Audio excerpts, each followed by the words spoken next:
Now we'll go on to the next characteristic of language, that is, language is a system of systems. So, what do you mean by system of systems? Is language has a particular hierarchy. You know what is called as an hierarchy, isn't it? The levels, they maintain a particular levels. So if you look here, you will get a good idea of what they mean by this point. Language is a system of systems. So here, starting from the first thing, that is phonetics, and then the second one is phonology, and then the third one is morphology, and then the fourth level is syntax, and the last level is semantics. So phonetics, I think you remember I told you they are the minimal sound units, and in the phonology they are nothing but they talk about the organization of speech sounds, and the morphology is nothing but they talk about the internal organization of words, and syntax, they talk about the words, particularly phrases and everything, and semantics is study of meanings. So all these are different levels of linguistic analysis, and what they mean by system of system is this type of hierarchical units. Okay, so if you take the first the phonetics, a level of speech sounds, here itself you will have many different subdivisions, subsystems. Okay, so this is what they mean by language has a system of systems.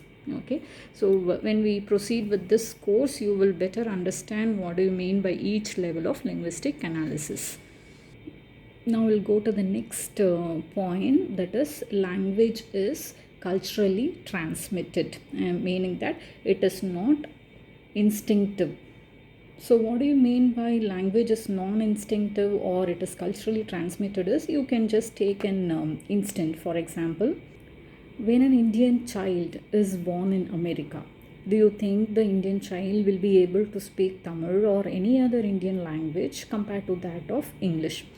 So everyone will answer that the baby will be able to, the child will be able to speak only English better compared to that of Indian language. So that is what they mean by this point, telling that language is non-instinctive. It is only culturally transmitted. So where the child is brought up, the environment where the child is brought up, that will decide the language of that particular child. So it doesn't mean that the parents are Indians, the child will be automatically able to speak the Indian language. So the whole of the environment will decide what the language will be imbibed by the child. So that is what is this point about language is non-instinctive and language is culturally transmitted. And we'll go on to the ninth point, that is, language is a set of social conventions. So what do you mean by social conventions? So for example, if you compare the language difference between Pondicherry people to that of Chennai people, you can see the difference in their language. To make a very broad example, you can make the difference in the language between Tamil and English itself. For example, if you just look into the various words used for relationships between English language to that of Tamil language, you have various words that stands for the relationship. For example, the relationship between brother to that of another brother is, we have just one word in English, brother.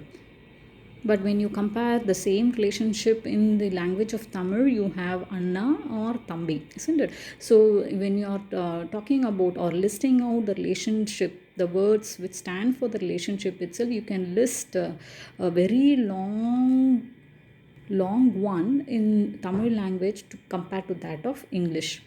For example, if you take the word aunt, the aunt will stand for any type of relationship between a younger one to that of the elder one. But when you take the same aunt in Tamil, you have various words to exhibit it. For example, Periyamma, Attai, Chitti. So you can list innumerable words that stand for relationship. So this is what they mean by language as a set of social conventions and traditions. So whatever type of language you are studying, it totally depends on the particular social conventions and traditions of that particular society. we'll go on to the 10th one, that is language is a set of habits. So you know what is called as a habit, isn't it? So every individual have their own habits, and they are telling that language is like acquiring habit only. So the way one individual speak will be totally different to that of another individual in the same house itself. So why the difference is there between the same language spoken by two individuals brought up in the same environment is because of the habit. Apart from calling language as a set of habits, they also tell that habit come creative process, that is what is a language acquired by a particular individual. That is, so the way you are imbibing a language is nothing but the habit formation of a particular individual plus the creativity of that particular individual. So we are coming to the last one, that is language is subject to change. So everyone knows, our mother tongue being Tamil. If we check the Tamil language, you can very well understand this point. So for example, if you just check the Tamil language some 50 years before, how the people were speaking the Tamil language, or 100 years before how Tamil was spoken, it is totally different now. So that is what they mean by the last characteristic of language. Language is subject to change. So now and then as years pass on, it doesn't mean that the language will change year after year. They don't mean by that. It takes long periods of time to see certain changes in a particular language. And also you should remember that it is not a very sudden process, it is a very slow process. Okay, so the how the changes takes place in a particular language, it proceeds with a very very slow step, and it takes long periods of years to make a particular change in the language. So with this, I conclude today's topic. That is, we have seen two topics actually. What is language, and then second one is characteristics of language. So as we have seen, to sum up, so we have seen almost 3 to 4 definitions of language given by Aristotle, Bloch, and Trager, and then Bloomfield. And when we were looking into the characteristics of language, we started with language is a chief human means of communication, that is vehicle of thought, and language is a system of symbols, and language is arbitrary, and language exhibits structure, and then language is again structure dependent, and it has a property of creativity and productivity. It is open-ended system, it has the property of recursiveness, and is a system of systems, and it is not non-instinctive but culturally transmitted, and it is a set of social conventions and traditions, and it is a set of habits. And the last point is language is subject to change.